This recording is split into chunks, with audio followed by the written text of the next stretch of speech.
Welcome to the American Over, a new podcast about cricket in the USA. My name is Neel. And I'm Dhruv. We're two college friends with a lifelong love for cricket. With the MLC picking up Major League Cricket, we thought it'd be fun to discuss it live and kind of engage with other fans. Let's jump straight into it, Neel. Take us through the history of the MLC a little bit. Yeah, so after many disastrous attempts at starting a T20 league here in the United States, Major League Cricket launched in 23 as the latest and hopefully greatest iteration of T20, 2020 cricket here in the United States. So we got 6 teams, and we're now entering the 4th season. So it's kind of a strange ownership situation. So you got 3 teams that are basically owned by the IPL teams. So we got LA Knight Riders based on Kolkata. We got the Texas Super Kings based on Chennai. And then we got the MI New York. No points for guessing where that one's from. We also got 3 teams that are locally owned, so to speak. Seattle Orcas are owned by Satya Nadella, interestingly enough.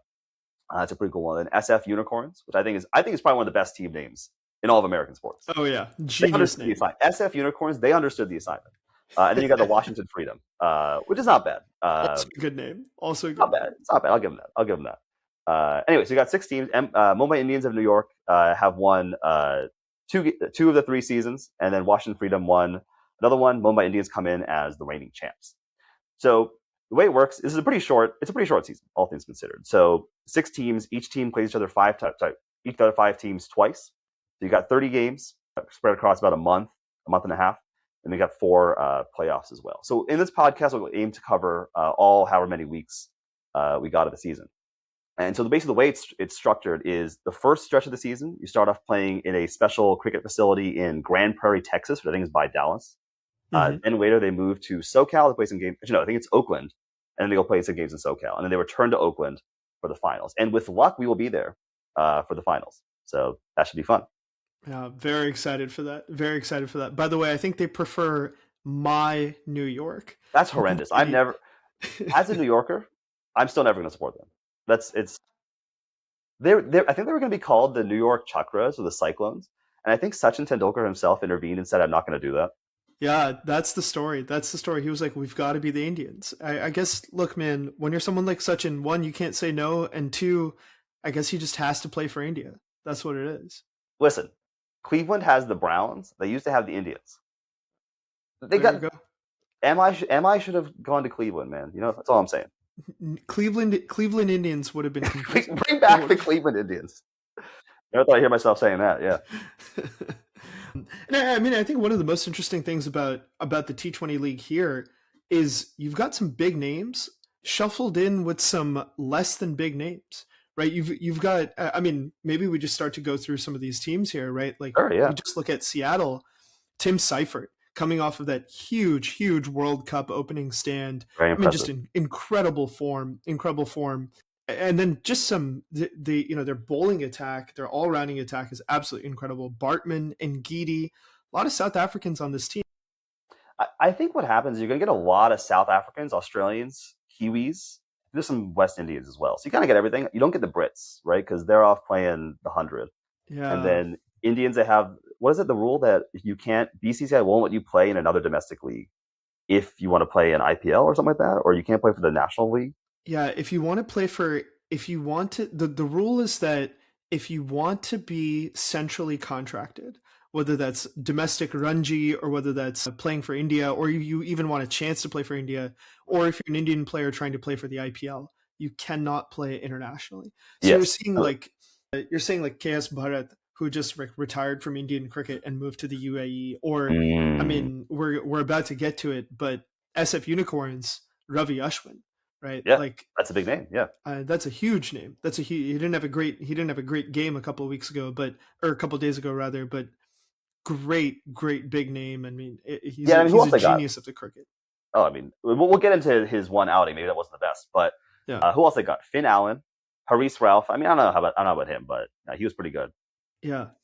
Luandre Pretorius. That Harris kid, Ralph, man. Like, as a Virat Kohli fan, I'm always happy to see Harris Ralph struggling. Well, you had a good time the other day, didn't you? Yeah, that's right. And then SF. So you're talking about Peter Siddle, right? This guy is making waves, and I never heard of this guy. It turns out he actually was kind of a big name, right, a little while ago. Yeah, he's been out of international cricket for 8 years, 7 years, something like that. And for a 41-year-old, it really does not look like it really does not look like he should be playing as well as he actually is. Very impressive. Obviously, his pace has dropped over the last few years, but I mean, he's keeping up, right? He had a great couple of outings, taking a ton of wickets. He's the top wicket taker right now in the MLC, Very impressive. if Very, you very can impressive. believe it. Yeah. And then Speaking you've of got, 41-year-olds, I was yeah, going we to go. say, you've got this really old talent, and you've got really young talent here with Pretorius, right? This That guy's kid's incredible. barely 20. He's 20. Incredible, right? Speaking of 41-year-olds, we got Faf du Plessis on the Texas Super Kings. He did very well for himself the first match. To be honest, there's not really much on the Super Kings beyond that.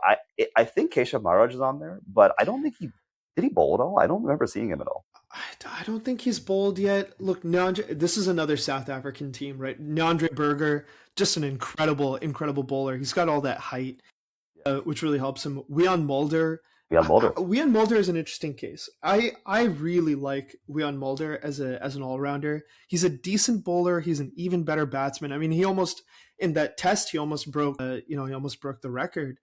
Um, but he's just I don't think he has the setup for T20 batting.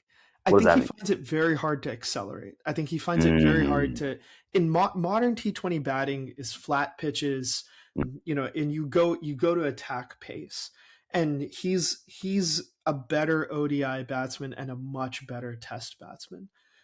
I think he knows how to stick around. I think he struggles when he has to hit out and or get out, and maybe that changes over time. But I think that's why he struggled in other T20 leagues around the world.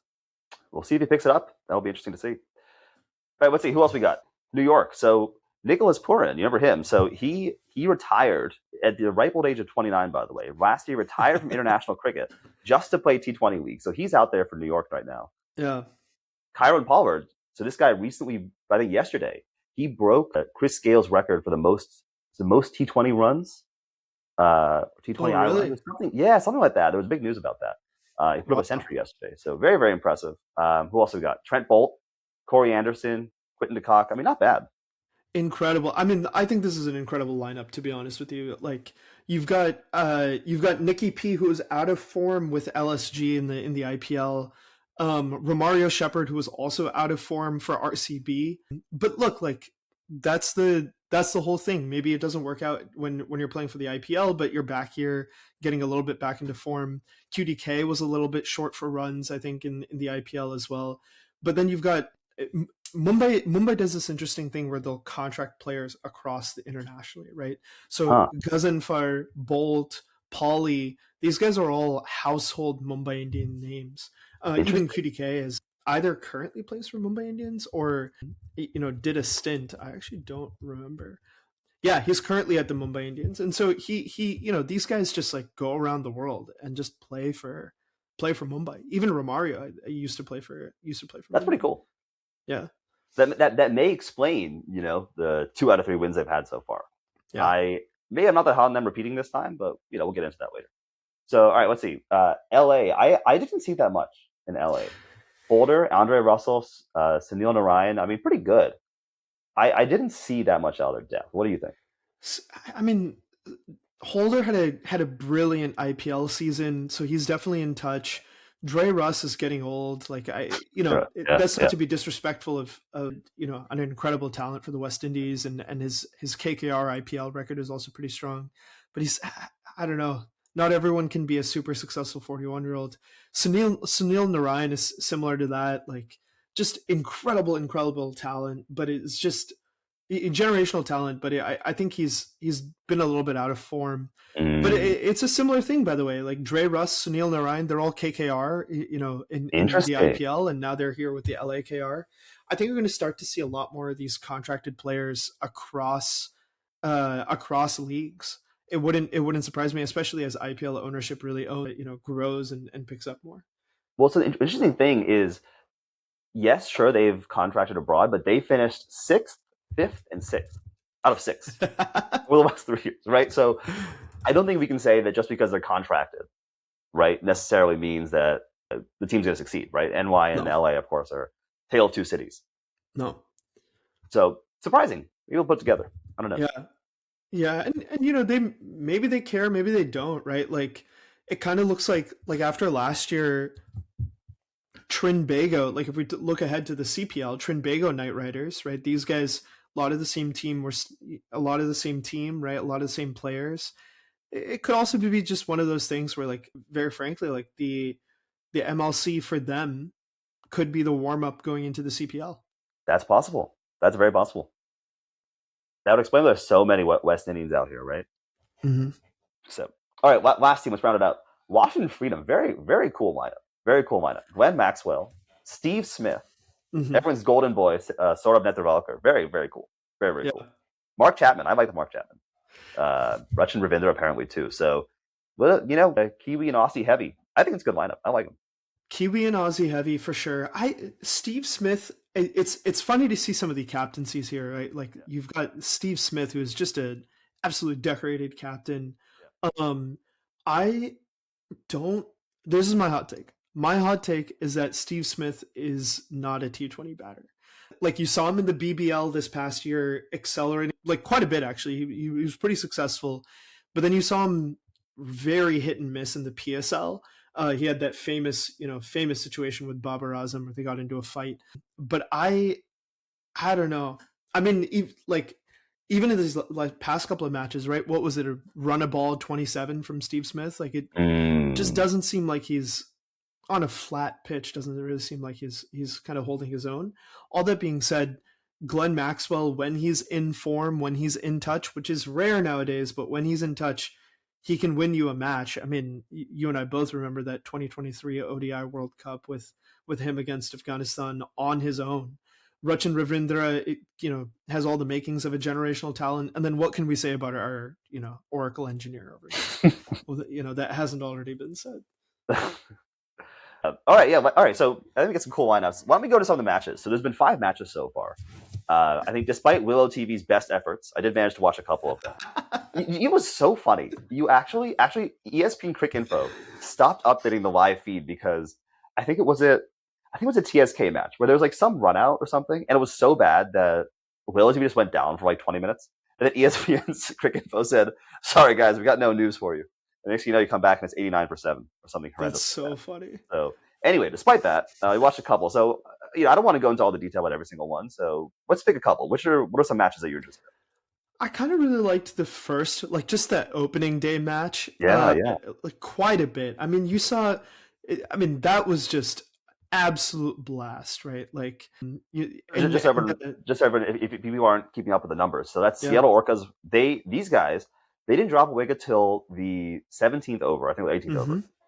Ended up 220 for 2. The opening partnership was 191, 192. Yeah. Which I think he told me was a record, right? Yeah, it was a record. You had Tim Seifert and Shan Jahangir out there just whacking it, right? Like it felt like they were unstoppable, and they were for quite a bit of the match, right? Until, what was it, the 17th over, the 14th over, something like that. It was they went very far into it. They slowed down a lot. And this is like the classic thing, right? TSK took a couple of wickets and just absolutely took all the air out of the room. Momentum completely dropped. I actually noted this on a couple of different matches. All right, so these guys, there's a big problem with these people slowing down towards the end. I don't know if it's something about the pitch, but so Orcas got 30 runs in the 14th inning over. They got 6, 8, 5, 7, 8, and 18. It's a good finish, right? But come on, you have 9, 10 wickets in hand. There's like 3 overs left. You got to accelerate. I mean, look, I'm not going to fault these guys for batting so well at the beginning, but you would expect a little bit more acceleration. I think the other problem, and this is the thing that made it interesting as an opening match, right, is that you would think that 220, terrific total. Yep. However, what we're realizing is that that's kind of a par score at best here. So I pulled some numbers. So last season, the average run rate so there are 2 other venues that were being used. One was in Florida, one was in, I'm going to say, it was Oakland, yeah. So the other ones are about 9 runs and over. This one's about 10 runs and over was the average. So you tell me what you think about the pitch surface and kind of the conditions. But I think Seattle came in not realizing that you'd want to go for 250, 260. And 220 is not going to do it for you. I mean, it was a highway. That was an absolute road of a pitch. And there was no reason for... But that being said, it's the first match, right? So you're You settling don't in know, for a right? couple of balls. You're trying to figure out what exactly you should be running for. And then I think it was I think it was incredibly difficult for these guys to suss that out and figure Mm. out, okay, like we're going at 160 strike rate. Cypher has just hit a century. Jahangir is at 70. I think he ended at either 74, 78, something like that. 78. 165, 160 strike rate, that's a great place to start. And then you have the chasing team, FAF, come out and look at that and say, you know what, that's not good enough. And he's going at a 200 plus strike rate. Incredible. Riley Rousseau going at a 200 plus strike Oh rate. yeah. Because these guys saw what happened, figured it out, and just kept going. Yeah, I mean, let's see. There's been an epidemic of some of these teams using 7 bowlers. So Seattle out here used 7 different bowlers here. None of them looked that good. Bartman, maybe not a great showing to start. He was better later, right? Mm-hmm. But yeah, I guess I just couldn't solve them. I think. Look, I think TSK was probably on route to like maybe 240, 250, and I think it's a pretty reasonable kind of score to go after. Yeah, incredible the times we live in. The 250 is kind of like a good score, like an okay score here, right? Yeah, I think the Orchids had they just been a little more aggressive at the end, they would have had it. They would have had it, right? I think so. I think they could have had it. I think so because you're also seeing, if you look at Texas, I think one of the things that you and I were talking about earlier is just not that much depth in their lineup. It's It's really fast and a not bunch of there. people no one's ever heard of. I mean, Russo, I mean, he's pretty good. Milan Kumar didn't look very good, but like people have heard of him. Leon Mulder, I think, is Yeah, reasonably good, right? yeah, But top heavy as heck, man. yeah. Texas has a like a lot of Americans in their batting lineup, and they're okay. I especially relative to some of these celebrated international players. That being said, look, you have Donovan Ferreira. When he's in form, he can really be in form. Yeah. And some of their bowling attack maybe makes up for it, right? You've got Milne, Berger. Just feels like they weren't playing, first match and all of that. Doesn't feel like they were playing their best. I think it's even from Seattle. It's tough when Marcus Stoinis has your best figures. Yeah, that's true. 13 off 3, small sample size. I think it was. Hey, it's a good cameo, right? Well, I'll take. I'm looking at his bowling numbers and one off One off lowest 15 economy there. is I think 8. Yeah, that says something about the rest of your bowling lineup. yeah. I think the next match they had was the O'Neill Bartman show, right? That's So true. That's true. not much depth beside that. You are right. You are right. All right, let's look. What other matches? I was interested in match number 4. So this was Texas Super Kings. Did not look very good at all, by the way. They were, I think these guys were 88 and 7. They limped their way to 152 for 9, which is not bad, I guess, considering the circumstances. And then SF Unicorns just cruised to victory, 153 for 3. What interested me in that one, Luwandi Pretorius is something special, man. I like that kid. It was really fun to watch him. He got 69, not out off 55. So, listen, not that hard of a target, but I thought they handled it pretty well. I generally like the lineup pretty well. What did you think? Yeah, I mean, look, we had to talk about this match. This was Ravichandran Ashwin's first match in the U.S. I I don't know. It's kind of the same thing, right? This is what we were talking about. Very top heavy, Yeah. and it felt like because Faf couldn't get going, Yes. and Riley Rousseau had a little bit of a tough outing as well.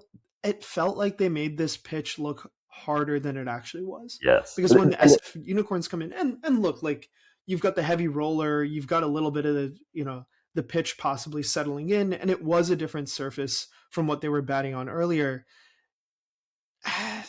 You know, like it I think they made it harder than it actually had to be. Yeah, like Faf 6 off 7, not good. Russo I think did pretty well across the 2 matches, 36 off 29, but there's not much depth. Like when your second opener, Saiteja Mukamala, I've never heard of this guy. Maybe you have, but I don't know, man. There's not much going on. They recovered well at the end, but look, they could have ended at 110, 120, right? But I guess they improved a bit. What do you think of Ashwin? I mean, this guy's bowled a grand total of 2 overs, so it's hard to say. But what he Yeah. went for 24 off 2 overs. What did you think? Was the pitch not behaving for him? Did he not? I mean, I watched it, and his first ball was hit for 6, like very easily. Yep. It was not a good entrance Yeah. for the old man. Welcome But, to the what do MLC. you think? Yeah. Well, I mean, tough welcome, Yeah, tough start. yeah, I don't know. Like the thing is, like, on one hand, like there was something in this pitch for seamers, right? There was definitely like the ball was the pitch was a little bit slower, ball was gripping just a little bit. That was, I think, pretty clear. But you would expect that a spinner of his quality could take advantage of Mm, that, because you saw Matthew Short come in for much bigger figures. He mm, basically went two for 25 at a very, very good. 625 economy. Fantastic. Yeah, Considering the circumstances. fantastic performance. Fantastic performance. There's really no reason why Ashwin couldn't pick it up. And I think Ashwin was struggling a little bit with his lengths from what I could tell, Mm, which is weird to say for a spinner, but it's kind of what it seemed like. mm. Yeah, I don't know. He's also like he might be one of the only Indians playing out here, and the Indians don't usually get to play out in these conditions. I mean, Yep. was it hot, humid Texas day is probably not that different to what these guys are used to, but there could be an element of just kind of getting used to it, right? It was his first match bowling too, because I don't think he bowled in the first one at all. So Yep. maybe he'll settle in, but I think the comparison to Short is a good one. Like he was able to get productive right away. Yep. Yeah. And look, to be fair, his second over was a lot better than his first one, but it felt like he was dropping, it felt like he was playing pretty short, and that's where he was succeeding, actually. That, like, whenever he was playing a little bit shorter, what as soon as he started playing a little bit fuller, and that's where he was starting to get hit. So I didn't exactly understand what his plan was, but I think your read on this is exactly correct. I think he is just trying to, he's trying to understand what these pitches look like. They're very different from Indian pitches, and that's just how it is. Yeah. So in the end, easy win for SF. I'm excited for Ron Pretorius. I'm looking forward to watching this guy. He's 20. Incredible. Yeah. Incredible. I'm excited. Let's I talk think about we're going match to see him a five. ton more in Oh, international. Sorry to interrupt. I think we're going to see him a no, yeah. ton more in international cricket for sure. I'm excited for that. Yeah. As a certified South Africa team disliker, how about that? I still got to watch him. Let's talk match five. That was the Mitchell Owens show. Oh It's yeah. his world. We're just living in it, man. This guy was crazy. 155 off 68. I know. Crazy. His strike rate was, I think, It's above 250 at some point. It went down a little bit towards the end, but very strong show. insane figures. Insane. Like it's just surprising to see someone like that. And then, Corbin Bosch basically had to come up with a beautiful Yorker magic Wow. to, to get Owen to kind of mishit that ball, right? Cotton bowled are always tough, but like that's always like a really fun way to get out. Plus, there was some drama around it too, right? Whether it was a bump ball or not. Oh, really? Yeah. Oh I yeah. didn't catch that part. Wow. Yeah. Yeah. Yeah. So the interesting about Washington, right, is that you got Steve Smith. He was fine, as you said, 27 off 20, not Yep. fantastic. Glenn Maxwell's been very out of form. Mark Chapman is all right. You do have to wonder if Mitch Owen has an off day, are they going to be able to put up good figures? I don't know, man. Yeah. Maybe Steve Smith picks it up in the next game. Maybe Glenn Maxwell comes good. I doubt that. I do really like Goose. I think that he can actually play some incredible finishing innings. He didn't this time, but I think he just didn't really get into the match. And at that point, they were already 230 for something, Right. and so really not a huge deal. I will say MI New York has an incredible bowling lineup. They had Whenever seven you've got guys. Trent Well, Bolt and Corbin oh yeah, Bosch in the same lineup, it's incredible. very good. I mean, they did go with seven. They had seven different guys bowl, so I think they were still trying to figure out the right approach. I don't know if they ended up finding one. Uh, Bolt did pretty well for himself. I mean, 1 for 50. I mean, could be worse. Bosch did pretty well for himself. Besides that, I mean, not much to write home about. Have you heard of Rushil Ugarkar? This guy did all right. Yeah, I mean, those are 138 actually off. pretty good figures. It looks like he plays for the USA.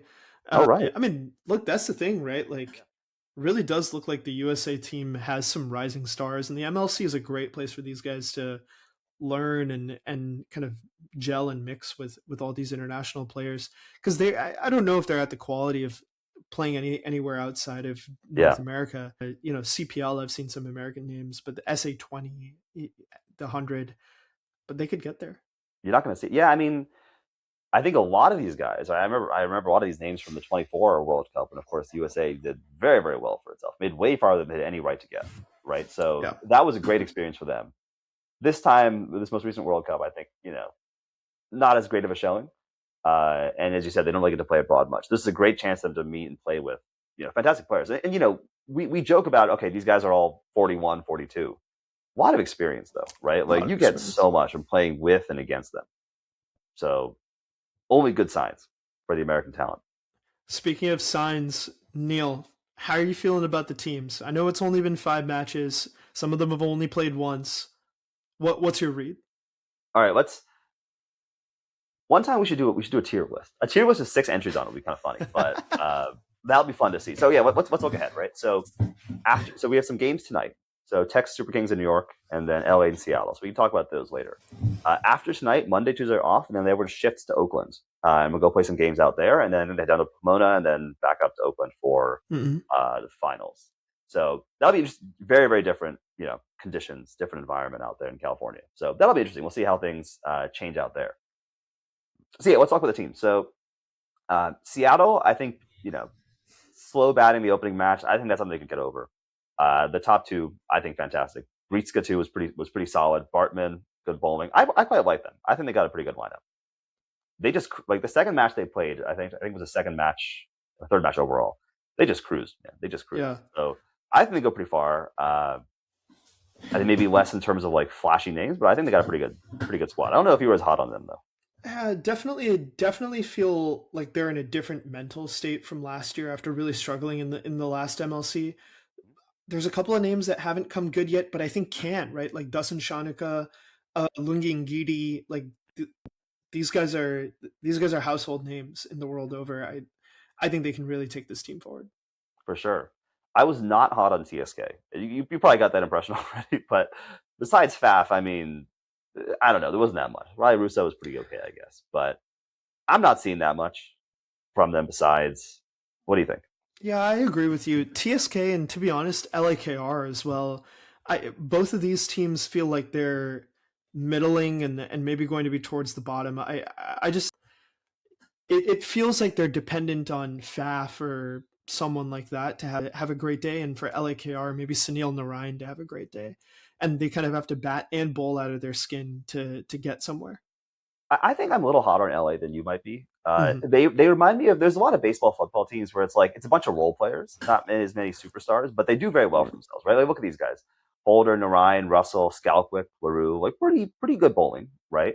Monroe, Fletcher, Holder, and Powell on the batting side, right? Like I like them generally. I think they did a pretty good job, right? Again, they're not. Then they have a couple of the big names, obviously. No one super world famous, but Yeah. I think they did pretty well for themselves. I'm excited to see them, and I think they can do better than we think. Yeah, I mean that's fair. Like I just you look at like Van Shalwick, right? On a great day, he comes good, he's incredible. Or the classic Unmuk Chand, right? Like Colin Monroe. These guys can, I think, play great innings. I you know I just think the bowling is going to let them down. They have too many all rounders. A lot of all rounders. It is all rounder Yeah, city, yeah. and I think the bowling's going to let them down. And ultimately, like I think bowlers win you tournaments, right? Catches win matches, batters win innings, bowlers win you tournaments. Well said. Well said. Thanks. All right, have fun with the last two. SF. Some pretty old guys. Ralph looked awful. Ralph looked awful. Ashwin, I don't know, man. Siddle and Short both pretty good though, and Pretorius I think is something else. So it's a mixed bag, you know. Yeah. Old man's club, and then the daycare is doing well for themselves. How about that? The daycare. That's what they called our baseball, the Phillies baseball team when we were a bunch of 23-year-olds. They called it the daycare. That's pretty funny. That's pretty funny. Yeah, look, maybe Ashwin starts to get a little bit better. Finn Allen's just incredible. Peter Siddle is having a great couple of nights. SF is a team that I could see come through. I think I could see it happen. I could see it happen. They've got good management. They've got a good team. I think they've got some good depth both on batting and bowling. I could see it come through. And then Washington. How do you feel? Look, as a Washingtonian, I'm a big fan. I'm a big fan of the team. I actually think so. I think Steve Smith is a brilliant captain, even if he's not a great T20 batsman, and I think that makes a pretty big difference. Rechan Ravindra, Saurabh Netravalkar, between these guys, I think You've got a decent amount of depth on both bowling and batting. I I don't know if they'll win, but we'll definitely see them in the finals. Okay, okay, that's a bold prediction. I like some of their guys on paper. Maxwell, you put together. Steve Smith, I think just that experience goes so far for you. Mark Yeah. Chapman, I always like. And Mm-hmm. Mitch Owen, if he can just put the team on his back and continue, I mean, sky's the limit, man. Sky's the limit. That's They true also too. have Marco Jansen, who I don't think he did that well, but I mean, he's a terrific player. Yeah. His last figures were no wickets, 30 runs, 3 overs. Like kind of par for the course, but I mean, this guy's got. I mean, he's so good, right? I could totally see him put together some good games. One thing we didn't think about is that all of these guys have been playing in Dallas. And yeah, you had that one Yeah, TSK match, of course, where Faf was complaining about the pitch. Things could change pretty dramatically in Pomona. That's a drop-in pitch. It's a new ground. Not a whole lot of cricket has been played there, and I think it's a drop-in from Australia. You can see some really low-scoring thrillers similar to the New York matches for the World Cup a few years ago. Terrible, terrible pitch. Should not have happened. it was Absolute something else, man. garbage tier, but it was entertaining for us. It was So fun. could It was be fun. could be really a great watch. That was fun to go watch. Indeed, it was a good time. Yeah, I mean, look, we got so many more games being played out in California. Much drier, much colder out there.